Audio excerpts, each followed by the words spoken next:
الله الرحمن الرحيم إياك نعبد وإياك نستعين اهدنا الصراط المستقيم صراط الذين أنعمت عليهم وقال النبي صلى الله عليه وسلم شعبان شهري ورمضان شهر الله وقال عليه الصلاة والسلام صوموا لرؤيته وأفطروا لرؤيته وقال عليه الصلاة والسلام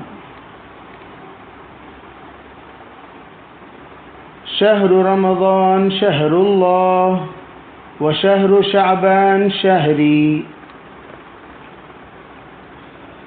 محترم معزز بھائیوں، بزرگوں، عزیز خواتین،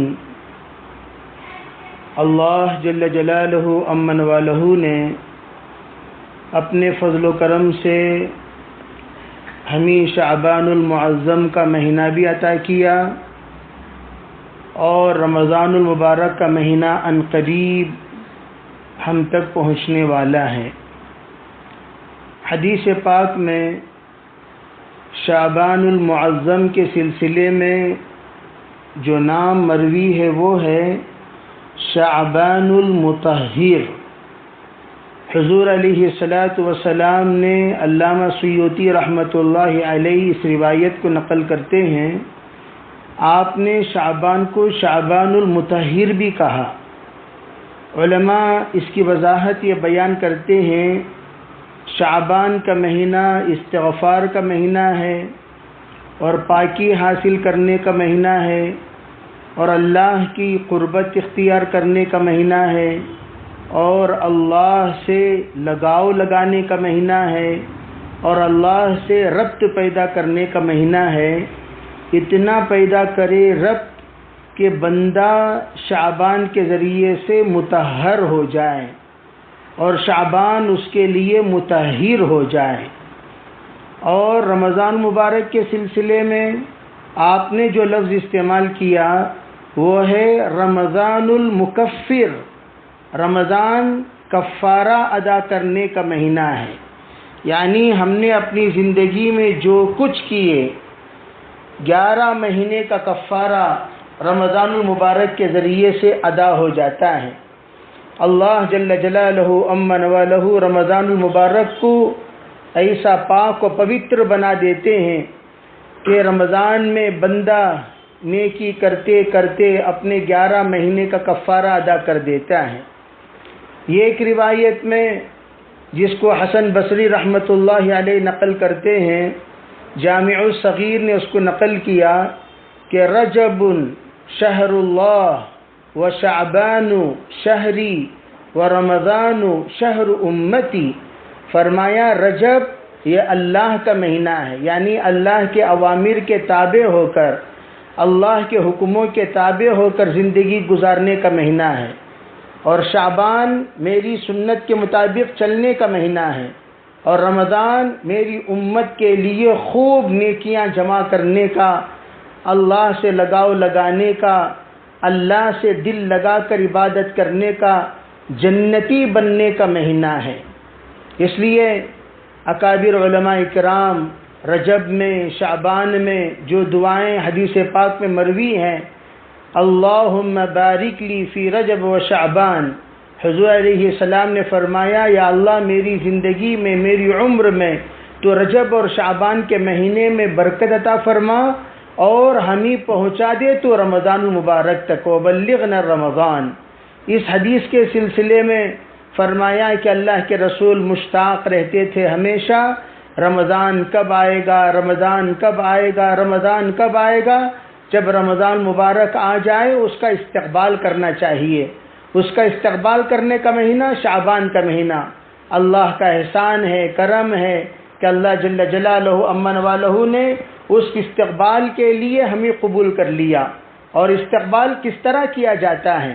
اگر کوئی مہمان ہمارے مکان پر آئے، اگر کوئی مہمان آنے کی ہمیں اطلاع ملے، اگر کوئی معزز اور محترم ہم سے قریب آتا رہے تو ہم لوگ فوراً اس بات کی کوشش کرتے ہیں جہاں تک ہو سکے وہاں تک ہم اس کے لیے اپنی جگہ پاک کرتے ہیں اور اس کے لیے باقاعدہ رنگ و روغن کیا جاتا ہے اور اہتمام کیا جاتا ہے، کھانے پکانے کا اہتمام ہوتا ہے اور اس کے علاوہ ساز و سامان کو جوڑنے کا اہتمام ہوتا ہے، اور استقبال جس دروازے سے کیا جاتا ہے اس دروازے کو صاف اور ستھرا کیا جاتا ہے، اور جس جگہ پر اس مہمان کا ٹھکانہ ہوتا ہے اس جگہ کو مزین کیا جاتا ہے اور بہتر سے بہترین طریقے سے سجایا جاتا ہے۔ علماء کہتے ہیں اسی طریقے سے رمضان المبارک کا مہینہ آ رہا ہے، اس کا استقبال کیا ہے؟ اس کا استقبال یہ نہیں کہ گھر کو رنگ و روغن کیا جائے، گھر کی صفائی کی جائے اور گھر کے اعتبار سے ہر ساز و سامان سے اس کو لپالپ بھرا جائے، یہ رمضان مبارک کا استقبال نہیں ہے۔ رمضان المبارک کا حقیقی استقبال اعمال سے کیا جاتا ہے، دلوں کی صفائی سے کیا جاتا ہے، اعضاء کی صفائی سے کیا جاتا ہے، اور اپنے بدن کو اس لائق بنایا جاتا ہے کہ رمضان مبارک میں آنے والے جو رحمتیں ہیں، برکتیں ہیں، مغفرتیں ہیں، وہ ہمارے بدن میں، وہ ہمارے دل میں، وہ ہمارے دماغ میں، وہ ہمارے ذہن میں سمانے کے لائق بن جائے۔ بعض علماء اکرام لکھتے ہیں رحمتیں آ کر دستک دیتی ہیں جب دیکھتی ہیں کہ جس جگہ پر رحمتیں بسنے کی ہیں وہ جگہ بالکل ناپاک ہے، پلید ہے، گندگی ہے، تو اس جگہ سے رحمتیں فوراً ایک بار، دو بار، تین بار دستک دینے کے بعد رخصت ہو جاتی ہیں۔ علماء یہ فرماتے ہیں بندے کو چاہیے کہ جہاں تک ہو سکے وہ اپنے دل کو صاف اور پاک رکھے، اللہ سے اپنے ربط اور ضابطہ اور رابطہ دونوں کو مضبوط کرے، رابطہ بھی مضبوط کرے، ضابطہ بھی مضبوط کرے، تاکہ اللہ کی وہ رحمتیں جو رمضان میں ہم تک متوجہ ہونے والی ہیں ان تمام کے لائق بن جائے۔ ورنہ محترم خواتین، عزیز بھائیوں، وہ تمام رحمتیں متوجہ ہوئیں، دستک دیں، اور دستک دینے کے بعد انہوں نے دیکھا کہ یہ مسکن، یہ ظرف اس لائق نہیں ہے کہ ہم آ کر یہاں ٹھکانہ لیں، یہاں آ کر ہم اپنا پڑاؤ ڈالیں، یہاں ہمارا خزانے کو جمع کریں، یہ ہمارے مخزن نہیں، معدن نہیں، تو وہ رحمتیں وہاں سے رخصت ہو جاتی ہیں۔ علماء کہتے ہیں یہ 3 عشرے میں یہ تمام چیزیں متوجہ ہوتی ہیں۔ تینوں عشرے میں ہم اسی طرح کے غافل رہے، اسی طرح ہم نادان رہے، اسی طرح ہم اس کا استقبال نہیں کیا اور اس کے لائق نہیں بنے، تو وہ چیز ہمیشہ ہمیشہ کے لیے رخصت ہو جاتی ہے۔ جناب رسول اللہ صلی اللہ علیہ وسلم نے شعبان کے مہینے میں تمام صحابہ اکرام کو متوجہ کرا لیا کرتے تھے، اور رمضان المبارک کی تیاری کے لیے آپ علیہ الصلوۃ والسلام حکم دے دیا کرتے تھے، ارے بھائیو، جو رمضان المبارک کے مہینے میں روزہ رکھنا چاہتے ہیں وہ لوگ شعبان المبارک کے ان ایام کے پانے کے بعد ہرگز روزہ نہ رکھیں۔ آپ علیہ الصلوۃ والسلام نصف شعبان کے بعد روزہ رکھنے سے منع کر دیا کرتے تھے۔ صاف صاف احادیث میں منع مروی ہے کہ آپ نے فرمایا کہ جب نصف شعبان ہو جائے اس کے بعد روزہ مت رکھا کرو۔ آپ علیہ الصلوۃ والسلام کا یہ منع کرنا اس لیے ہوتا تھا تاکہ رمضان المبارک میں ہماری قوت، ہماری طاقت، ہماری ہمت، ہمارے حوصلے وہ سب کے سب مضبوط رہیں، کہیں وہ کمزور نہ پڑ جائیں، روزہ رکھتے ہوئے ہم تھک نہ جائیں، روزہ رکھتے ہوئے ہم بیزار نہ ہو جائیں، ہمارا بدن جواب نہ دے دے۔ اس کے لیے آپ علیہ الصلوۃ والسلام باقاعدہ حکم دیا کرتے تھے کہ نصف شعبان کے بعد روزہ مت رکھا کرو، ولا تصوموا بعد نصف شعبان۔ اس لیے علماء کرام فرماتے ہیں کہ رمضان مبارک کا استقبال اعمال سے ہمیں کرنی چاہیے، ہمیں اعمال کے ساتھ و ساتھ اخلاق سے بھی۔ اجود الناس، آپ علیہ الصلوۃ والسلام رمضان مبارک کے مہینے میں سب سے زیادہ سخی ہو جایا کرتے تھے۔ کیا مطلب؟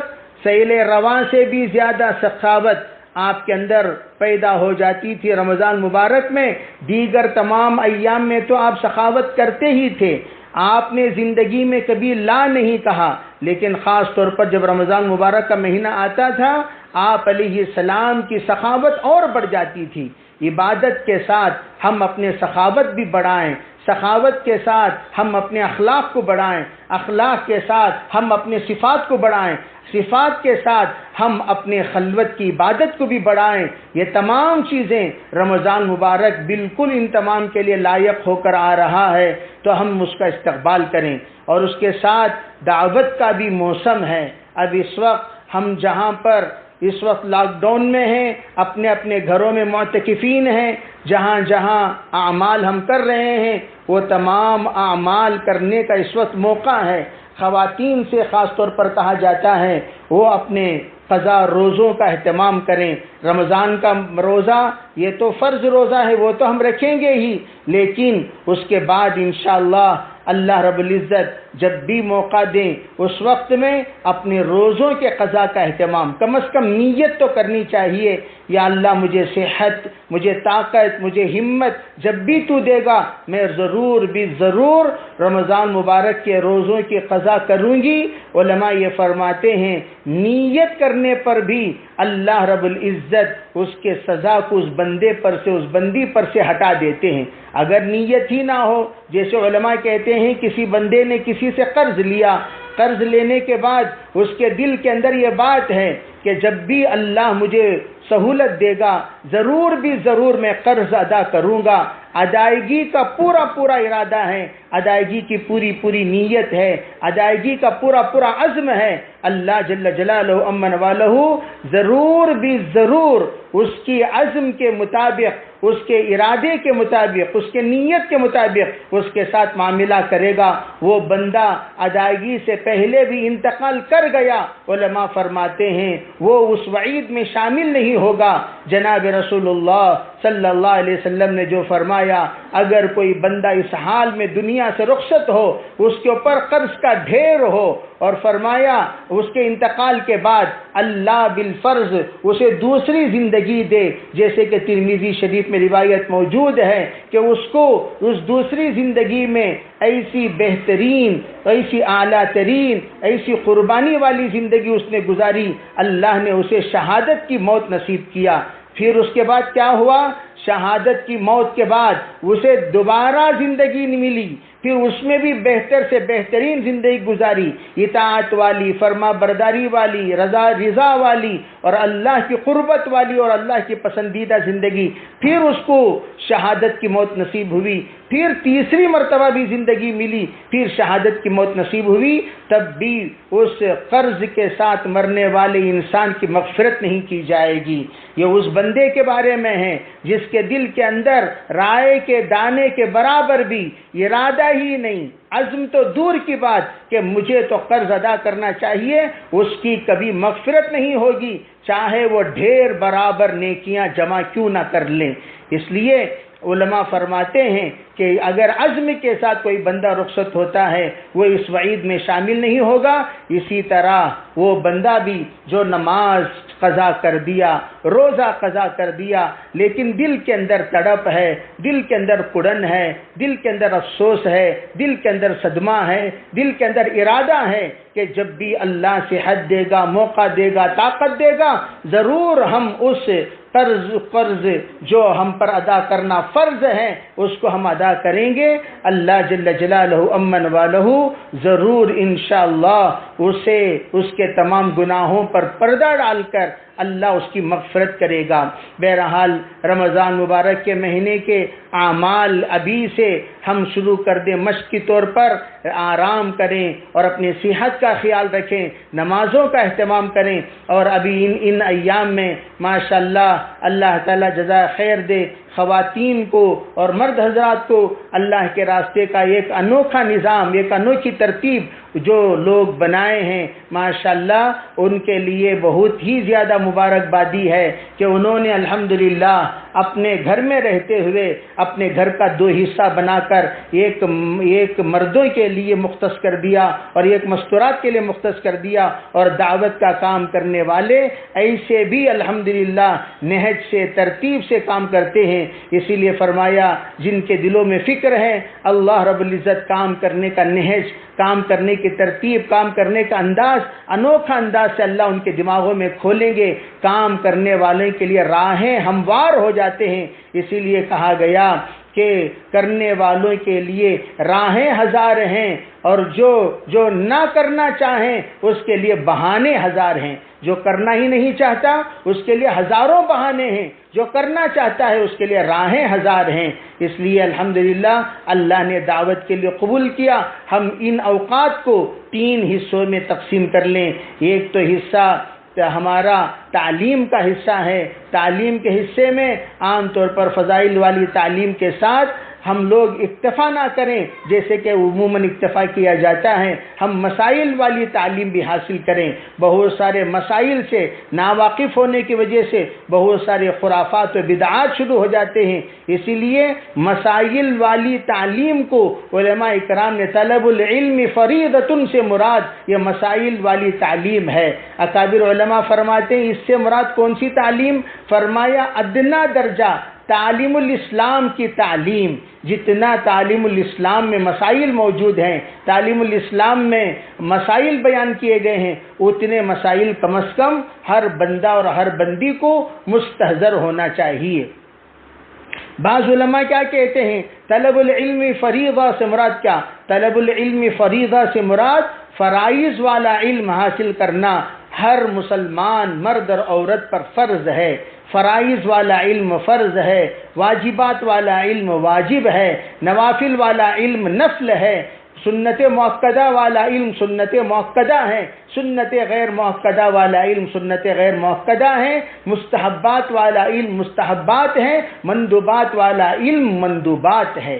تو جس علم کا جو درجہ ہے اسی طرح کا علم حاصل کرنے کا بھی درجہ ہوتا ہے، تو کم از کم ادنا درجہ یہ ہے فرائض والا علم ہم حاصل کریں۔ تو اس میں خاص طور پر مستورات کو جو فرائض میں سے ہے وہ سب سے پہلا فرض یہ ہے کہ جو ہی وہ مکلف ہو جائے ان کے اوپر فرض ہے کہ پردے کا علم حاصل کرنا، پردے کا علم حاصل کرنا مستورات پر فرض ہے۔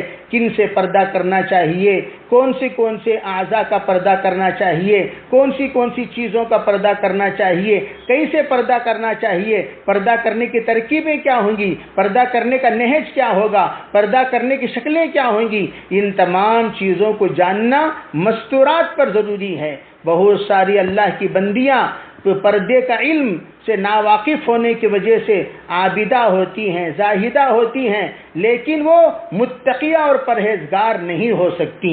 اس لیے پردے کا علم علماء فرماتے ہیں حضرت فاطمہ زہرا رضی اللہ تعالی عنہا کا اللہ کے نزدیک نیک اور برگزیدہ ہونے اور جنت کی تمام خواتین کے ملکہ اور سردار ہونے کی جو بشارت جناب رسول اللہ صلی اللہ علیہ وسلم نے ارشاد فرمایا سید نساء اہل الجنہ فاطمہ، اس کی وجہ کیا؟ اس کی بنیادی 2 چیزیں ہیں، بنیادی 2 علتیں ہیں، بنیادی 2 اسباب ہیں۔ پہلا سبب ہے حضرت فاطمہ رضی اللہ تعالی عنہا ہمیشہ اپنی زندگی میں صابرہ شاکرہ بن کر زندگی گزاری، صبر کا پیمانہ اور شکر سے لبریز زندگی گزاری ہیں، باقاعدہ تمام مراحل میں صبر کے ساتھ رہا کرتی تھیں۔ ان کے سوانح میں اگر ہم دیکھیں تو آخری وقت میں حضرت نبی اکرم صلی اللہ علیہ وسلم کے وصال کے